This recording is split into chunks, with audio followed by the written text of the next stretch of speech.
убиват съвсем истински. Така че пазете се само на там. Просто това е най-първото нещо, само на там.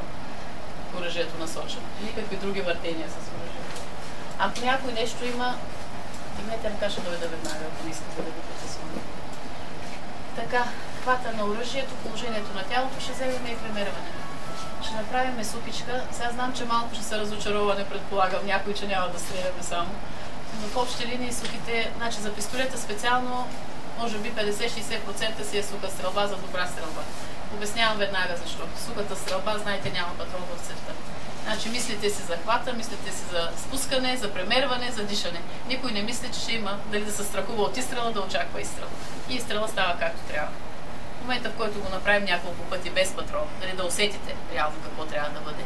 Вече след това да си стане действието автоматично, после вече няма да го мислите, нали, сега трябва да дръпна спусъка, сега трябва това да направя. И вече по-лесно стават нещата.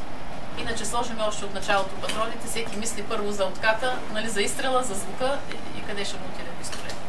Но това по няколко пъти ще минем всички само суха стрелба, значи без боеприпас в оръжието, да може да свикнем с хват, с положение на тяло и премерването на. И това е за днес в общи линии. Ще стреляме и утре пак сме с малокалибрени патрони. Ще видим пак с марголините и може би утре с... Не, може би с една ръка трябва да го стреляме. Голема листина. Понеже има го като. Значи изпита ви си е с Glock 17 ще бъде, предполагам, и ще си е само с две ръце. Но го има като изискване да минете и с една ръка.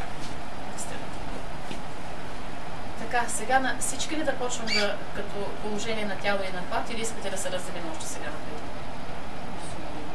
Най-добре да се разделим на ръце. Положение сте виждали, много сигурна съм. Казвам, което е най-практично, нали, от гледна точка точно на практичност, нали, на по-лесност. Долу-горе на широчината на раменете. Всички ли водещата ръка ви е дясна? Някой с лява ръка? Не. Добре. Значи, надолу-горе на широчината на раменете, като се поместите мъничко, ви се усещате къде ви е най-равновесно положението. Левия крак леко напред, по-напред се изнася. Съвсем леко, значи няма нужда на големи такива крачки, лекичко напред левия крак. Краката в колената са свободни. Не приклекнало, не е спънато максимално, просто свободно. Лекичко. Вече колко сам ви сами ще се усетите къде ви е равновесното положение. И от тук нататъка, значи хвата на пистолета, в момента в който го хванете, това си го правете всеки път. Разтворете си хубаво ръката и плътно. Просто плътно се разложете тук. И като хванете оръжието, значи това е да стане продължение на коста. И цевта да е продължение на коста.